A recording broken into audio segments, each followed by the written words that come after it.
You're standing in your kitchen at 11 p.m., laptop open on the counter, running the numbers for the third time tonight. And the number staring back at you is $103,000. You should feel something. You built this from zero, actual zero, the kind where you used to stress over a $40 grocery run.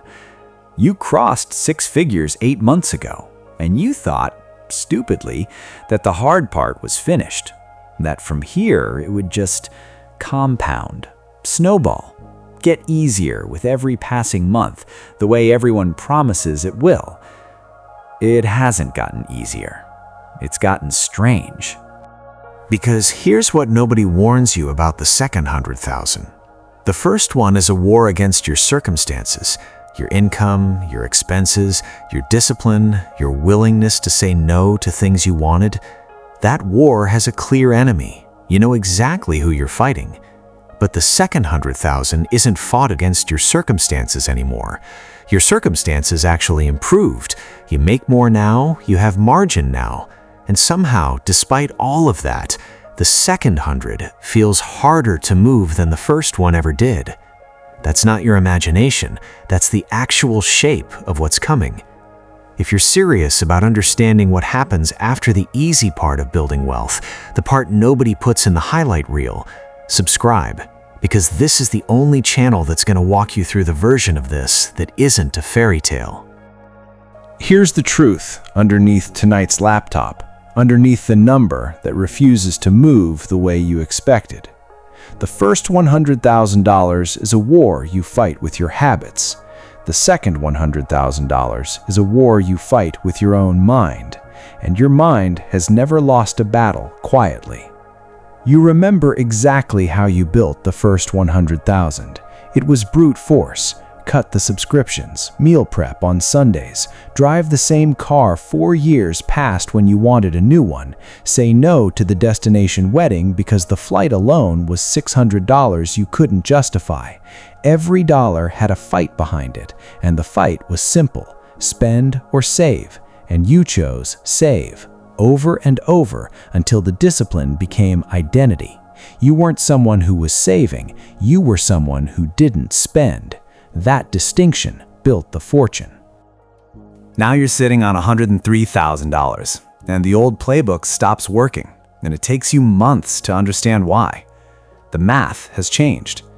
At zero, cutting your $6 coffee habit felt like real progress. That's real money relative to nothing. At six figures, cutting the same coffee habit saves you maybe $150 a month. And $150 a month against $103,000 feels like nothing. Feels almost insulting.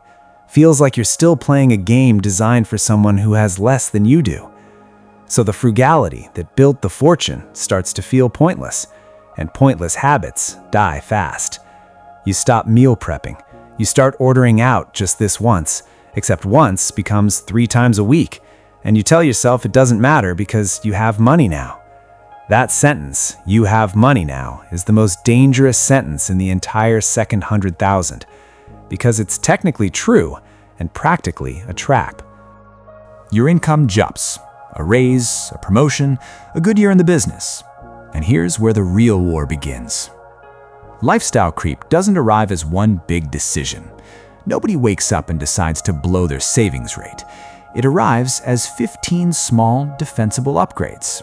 The apartment with the extra bedroom you don't need yet, but it's an investment in your future. The car lease that's basically the same payment as your old one, if you don't count the difference, honestly. The gym membership, the streaming bundles, the subscription boxes, each one $12, $15, $20, invisible on their own, lethal in aggregate. At zero, you couldn't afford any of it, so the question never came up.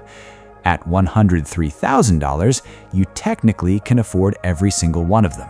And technically can afford it turns out to be much weaker defense than literally cannot afford it. Scarcity used to do your discipline for you. Now, discipline has to come from somewhere else, and most people never built that muscle because they never had to. You start comparing yourself upward instead of downward, and this shift happens so quietly you don't notice it happening. At 0, your reference point was people with nothing. You felt ahead of almost everyone, and that feeling fueled you. At $103,000, your reference point silently becomes people with millions. The guy from your industry conference with the paid-off house and the boat. The couple on your feed who just bought their second property. And next to them, your 6 figures start to feel small. Embarrassing almost. Like proof you're behind instead of proof you're ahead. This comparison is a war crime against your own motivation. Nobody tells you that the richer your reference point becomes, the poorer you feel, regardless of what the account actually says. The plateau arrives, and it arrives exactly when you expected least. Month 4, after crossing 6 figures, the number stops climbing the way it used to. Not because you're doing anything wrong, because the easy wins are gone. There's no more obvious fat to cut, no more $40 subscriptions hiding in your statement waiting to be found. Growth from here depends on unglamorous, unfamiliar decisions, asset allocation, tax efficiency, negotiating a salary instead of just accepting one, taking calculated risk instead of playing it safe. The first 100,000 rewarded effort visibly. Cut something, watch the number move. The second 100,000 doesn't reward effort on a schedule you can feel. And that gap between effort and visible reward is where most people quietly give up. Not because the math stopped working, because the dopamine stopped arriving. Then, the fear shows up, wearing a new disguise. At 0, your fear was simple, not having enough. At $103,000, the fear mutates into something stranger. The fear of losing what you've already built. You get more conservative, not more aggressive, right when you actually have the margin to take smart risks. You keep too much in cash just in case, watching inflation quietly eat 3% of it a year while you tell yourself you're being responsible. You pass on an investment opportunity that could genuinely accelerate you, not because the numbers don't work, but because some old part of you is still bracing for the version of your life where you had nothing, and that old part of you doesn't trust that this version is real yet. The first war was fought against not having enough. The second war is fought against the terror of watching enough disappear again. Your relationships start absorbing pressure they were never built for. Someone close to you needs money. Not a lot, relatively speaking, but enough that saying yes would visibly dent the number you've spent 2 years protecting. You say yes because saying no to family feels unthinkable, and then you resent it quietly for months, and the resentment leaks into every conversation you have with them afterward. Or you say no, and the guilt does the same damage from a different angle. At 0, nobody asked you for anything, because everyone could see you had nothing to give. At $103,000, you look like a resource to people who love you, and managing that perception without becoming cold, without becoming the family ATM, is a war nobody prepared you to fight, because it never came up when there was nothing to fight over. And underneath all of it sits the quietest battle of the entire second 100,000. You start to wonder if you're even doing this right. You read about people who hit 7 figures by 30, people whose second 100,000 apparently took 8 months instead of the 18 it's taking you, and a voice starts asking whether you're actually bad at this, whether the first 100 was luck and this slow grind is the truth of your actual ability. That voice is lying to you.